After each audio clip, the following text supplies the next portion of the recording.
Hi கடவுள்ஸ், நம்ம இன்னைக்கு இந்த வீடியோவில் எந்த விஷயத்தை பற்றி பேச போகிறோம், யாரை பற்றி பேச போகிறோம் அப்படின்னு சொல்லி கேட்டோம் அப்படின்னா, உங்களுக்கு வந்துட்டு அமெரிக்காவில் குடியுரிமை, அதுவும் நிரந்தர குடியுரிமை அப்படின்றது வேணுமா, 43 கோடி ரூபா அப்படின்றத ரெடி பண்ணுங்க, அமெரிக்காவில் வந்து சந்தோஷமாக வாழ்ந்துட்டு இருங்க அப்படின்ற மாதிரி வந்துட்டு பார்த்தோம் அப்படின்னா, ஆல்ரெடி வந்துட்டு இருந்த முதலீட்டாளர்களுக்கான EB-5 விசா அப்படின்ற நடைமுறையை வந்துட்டு ஒழிச்சு கட்டிட்டு புதுசாக வந்துட்டு பார்த்தோம் அப்படின்னா கோல்டு கார்டு அப்படின்னு சொல்லக்கூடிய ஒரு அறிவிப்பை டொனால்ட் ட்ரம்ப் அறிவிச்சிருக்காரு அப்படின்னு சொல்லலாம். ஸோ அமெரிக்கா வந்துட்டு பார்த்தோம் அப்படின்னா அது அமெரிக்கர்களுக்கானதான். சட்டவிரோதமாக வந்துட்டு குடியேறினவங்க இருக்காங்க இல்லையா, அவங்களெல்லாம் நாங்கள் வந்துட்டு திருப்பி அனுப்புவோம் அப்படின்ற மாதிரி வீர தீரமாக வந்துட்டு பார்த்தோம் அப்படின்னா டொனால்ட் ட்ரம்ப் பேசிட்டு இப்போ அவங்கள வெளியேற்றுற மாதிரி வெளியேற்றிட்டு பார்த்தோம் அப்படின்னா நீங்கள் மறுபடியும் அமெரிக்காவுக்கு வரதுனாலாம் வரலாம், பட் என்ன ஒரு 43 கோடி ரூபா அப்படின்றத நீங்கள் கொடுத்து அந்த கோல்டு கார்டை வாங்கிட்டீங்க அப்படின்னா பெர்மனண்ட்டாக வந்துட்டு உங்களுக்கு குடியுரிமை அப்படின்றது அமெரிக்காவில் தரப்படும் அப்படின்னு சொல்லியிருக்கிறது.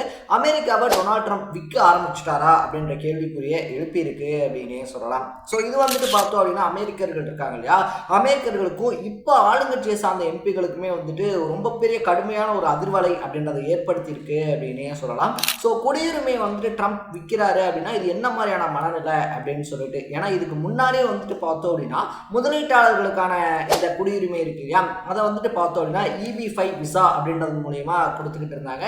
அதுக்கு கிட்டத்தட்ட வந்துட்டு பார்த்தோம் அப்படின்னா ஒரு 9 கோடி ரூபா அப்படின்றத வந்துட்டு நீங்கள் முதலீடு அந்த மாதிரி வந்துட்டு பண்ணணும், 10 அமெரிக்கர்களுக்கு வந்துட்டு வேலை தரணும் அப்படின்ற மாதிரி வந்துட்டு பார்த்தோம் அப்படின்னா ரூல்ஸ் அண்ட் ரெகுலேஷன்ஸ் அப்படின்றது இருந்துருந்துச்சு. ஸோ இந்த 9 கோடியிலிருந்து 10 கோடி ரூபாய் இன்வெஸ்ட்மெண்ட் அப்படின்றத பண்ணியே பார்த்தோம் அப்படின்னா கிட்டத்தட்ட 2023 வருஷத்துல வந்து ஒரு 650 இந்தியர்கள் தான் வந்துட்டு அமெரிக்காவில் அந்த விசா மூலயமா போயிருக்காங்க அப்படின்னே சொல்லலாம். இப்போ வந்துட்டு 43 கோடி ரூபாய் கொடுங்க, நீங்கள் அமெரிக்காவில் இருங்க அப்படின்னு சொல்லி ட்ரம்ப் சொல்லியிருக்கிறது இல்லையா, கடுமையான அதிர்வலைகளை ஏற்படுத்தியிருக்கு அப்படின்னே சொல்லலாம். ஃபர்ஸ்ட் ஆஃப் ஆல் ட்ரம்ப் இதை பற்றி என்ன சொல்கிறாரு அப்படின்னு சொல்லி வந்துட்டு பார்த்தோம் அப்படின்னா, இங்கே இருக்கக்கூடிய ஹார்வர்ட் மாதிரியான பல்கலைக்கழகங்கள் இருக்கு இல்லையா, அதுக்கு வந்துட்டு உலகத்தில் இருக்க மூலை முடுக்கில் இருக்கக்கூடிய எங்கெங்கேயோ இருந்தெல்லாம் வந்து படிக்கிறாங்க, நல்லா படித்து பார்த்தோம் அப்படின்னா ஃபர்ஸ்ட் கிளாஸில் பாஸ் ஆகிறாங்க. பட் பாஸ் ஆனதுக்கு அப்புறமா பார்த்தோம் அப்படின்னா அமெரிக்காலேயே வேலை பார்க்கணும் அப்படின்ற சுச்சுவேஷன் வரும்போது நம்மளால் அமெரிக்காலேயே தங்க முடியுமா அப்படின்ற ஒரு கொஸ்டின் மார்க் வரதுனால அவங்கவுங்க நாட்டுக்கு போயிடுறாங்க. லைக் இந்தியன்ஸ் வந்து பார்த்தோம் அப்படின்னா இந்தியாவுக்கு போயிடுறாங்க, இந்த மாதிரி எல்லாருமே சீனர்கள் சீனா நாட்டுக்கு போயிடுறாங்க, ஜப்பனீஸ் பார்த்தோம் அப்படின்னா அவங்க ஜப்பான் நாட்டுக்கு போயிடுறாங்க.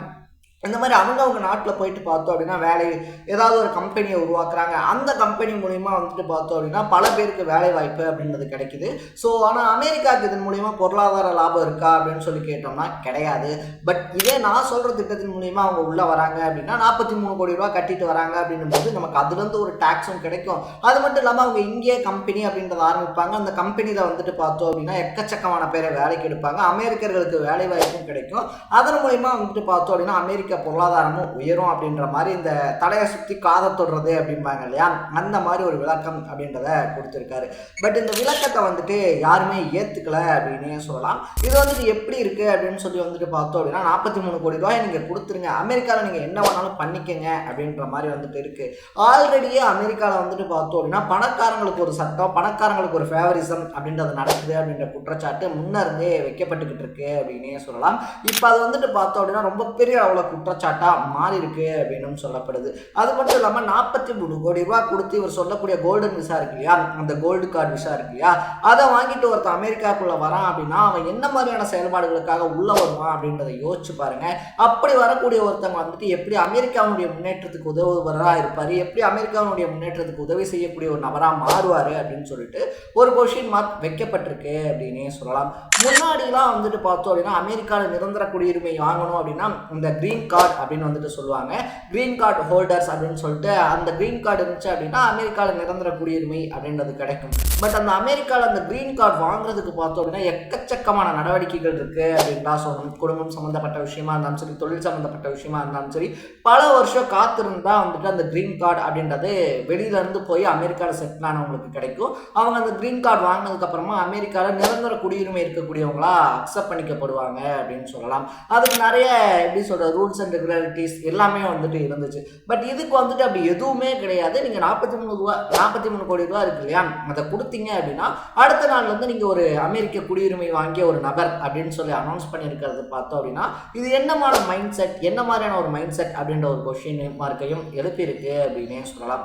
அது மட்டும் இல்லாமல் இப்போ ரொம்ப பெரிய பயமாக என்ன விஷயத்த சொல்கிறாங்க அப்படின்னா ரஷ்யா மாதிரியான நாடுகள் இருக்கு இல்லையா, ஆல்ரெடி அமெரிக்காவை எப்படி அடிக்கலாம், அமெரிக்காவுக்குள்ள வந்துட்டு எப்படி கலகத்தை ஏற்படுத்தலாம் அப்படின்னு சொல்லிட்டு அமெரிக்காவுடைய வீழ்ச்சிக்கு எதிர்பார்த்து காத்துட்டு இருக்கக்கூடிய நாடுகள் அதிகமாக இருக்குது. ஸோ இப்போ வந்துட்டு இவர் 43 கோடி ரூபா கொடுத்துட்டு நீங்கள் உங்கள் நிறுவனத்தை ஆரம்பிச்சுக்கங்க அப்படின்ற மாதிரி சொல்கிறாங்க. அப்படின்னா இன்கேஸ் வந்துட்டு இப்போ ரஷ்யாவுக்கு வந்துட்டு அமெரிக்காவை பிடிக்காது அப்படின்னா ரஷ்யா வந்துட்டு ஒரு 43 கோடி ரூபா அப்படின்றத வந்துட்டு பார்த்தோம் அப்படின்னா ஒரு 10 பேருக்கு செலவு பண்ணுறாங்க அப்படின்னு சொல்லி கூட வச்சுக்கோம். ஒரு 10 பேருக்கு செலவு பண்ணி அனுப்புகிறாங்க அப்படின்ற பட்சத்தில் ஒரு 400 கோடி ரூபாயை போட்டு ஒரு 10 பேரை வந்துட்டு அமெரிக்காவுக்குள்ள அனுப்பி அமெரிக்காவில் நாச வேலைகள் அப்படின்றத பண்ணுறாங்க அப்படின்னா அது அமெரிக்காவால் தடுக்க கூட முடியாது.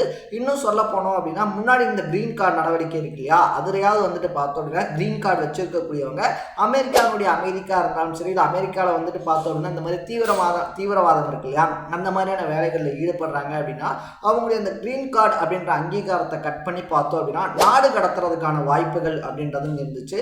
பட் இப்போ டொனால்ட் ட்ரம்ப் சொல்லியிருக்கக்கூடிய அந்த கோல்டு கார்டு திட்டம் இருக்கு இல்லையா, இந்த கார்டு மூலயமா ஒருத்தர் குடியுரிமை அப்படின்றத வாங்கிட்டாரு அப்படின்னா அவர் நிரந்தர குடியுரிமை வாங்கின ஒரு நபராக வந்துட்டு கருதப்படுவார். அவர் என்ன செஞ்சாலுமே அவர் அமெரிக்காவிலேருந்து அவ்வளோ சீக்கிரமாக நாடு கடத்திட முடியுமா அப்படின்னு சொல்லி கேட்டானா அதுக்கான வாய்ப்பும் கம்மியாக தான் இருக்கும் அப்படின்னு வந்துட்டு சொல்லப்படுது. ஸோ எந்த விதமான நிபந்தனைகளுமே இல்லாமல் எந்த விதமான ரூல்ஸுமே இல்லாமல் பார்த்தோம் அப்படின்னா எடுத்தோம் கவுத்தோம் அப்படின்ற மாதிரி வந்துட்டு அமெரிக்கா ஃபார் சேல் இந்த ரியல் எஸ்டேட்லாம் சொல்லுவாங்க இல்லையா, ஒரு சென்ட் உங்களுக்கு வேணுமா 5 லட்சம் ரூபா தாங்க அப்படின்ற மாதிரி வந்துட்டு பார்த்தோம் அப்படின்னா அமெரிக்காவில் நீங்கள் இருக்கணும்னா 43 கோடி ரூபாய் கொடுத்துட்டு என்னமோ பண்ணுங்க அப்படின்ற மாதிரி பார்த்தோம்னா தண்ணி தெளிச்சு விட்ட மாதிரி ஒரு ஸ்கீம் அப்படின்றத டொனால்ட் ட்ரம்ப் கொண்டு வந்திருக்காரு அப்படின்னு சொல்லப்படுது.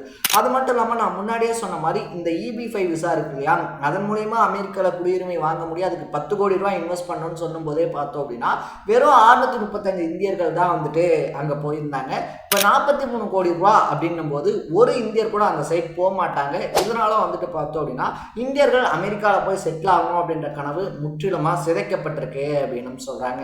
ஸோ டொனால்ட் ட்ரம்பினுடைய இந்த திட்டத்தை பற்றி நீங்கள் என்ன நினைக்கிறீங்க? 43 கோடி ரூபாய் கொடுங்க அமெரிக்காவில் வந்து இருங்க அப்படின்ற மாதிரி ட்ரம்பினுடைய அனௌன்ஸ்மெண்ட் பற்றி உங்களுடைய பார்வை என்ன அப்படின்றத கமெண்ட்டில் போட்டு இதே மாதிரி அப்பப்போ அப்டேட்டாக போயிட்டு இருக்கக்கூடிய விஷயங்கள், அது கரண்ட் அஃபேர்ஸாக இருந்தாலும் சரி, பாலிடிக்ஸாக இருந்தாலும் சரி, ஸ்போர்ட்ஸாக இருந்தாலும் சரி, அப்பப்போ அப்டேட்டாக போயிட்டு இருக்கக்கூடிய விஷயங்களை நீங்கள் தொடர்ந்து தெரிஞ்சுக்கணும் அப்படின்னு ஆசைப்பட்டீங்கன்னா மறக்காமல் சேனலை ஃபாலோ பண்ணி சப்ஸ்கிரைப் பண்ணிக்கோங்க. நாளைக்கு இதே மாதிரி இன்னொரு இன்ட்ரெஸ்டிங்கான வீடியோட சந்திக்கலாம். டாடா, பை பை.